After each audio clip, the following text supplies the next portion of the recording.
Fariseyler gelip İsa bilen jedelleşmeye başladılar. Onu sığınacak bolup, gökten bir kudretli alamat görkezmegini talap ettiler. Ol hem ah çekip, "Näme üçin bu nesil alamat talap edýär? Size doğrusunu aýdýaryn. Bu nesle hiç bir alamat görkeziljek däldir," diýdi. İsa olaryň ýanyndan gitdi we ýene gaýga münüp beýle kenara geçdi. Şägirdleri çörek almagy unudan ekenler. Gaýykta ýanlarynda diňe ýekeje çörek bardy.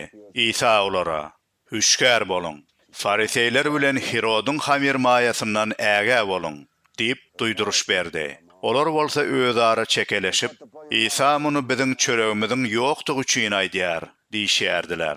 İsa olaryň näme diýşärliklerini bilip olardan, "Näme üçin çöregimiz ýok diýişip çekeleşärsiňiz? Siziň entegem akylyňyz ýetenokmy? Düşünmeýärsiňizmi? Yüregiňiz şeýle gatymy? Gözlü bolup görmeýärsiňizmi?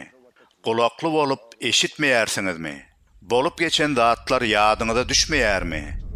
Men 5 çöregi 5.000 adama bölüp paýlanymna, galan döwümlerden näçe sebet doldurypdyňyz?" diýip sorady. Olar, "12" diýip jogap berdiler. İsa ýene, "7 çöregi 4.000 adama bölüp paýlanymna, artyp galany näçe sebet bolupdy?" diýip sorady. Olar, "7" diýdiler. Şonu İsa olara, "Entek hem düşünmeýärsiňizmi?" diýdi.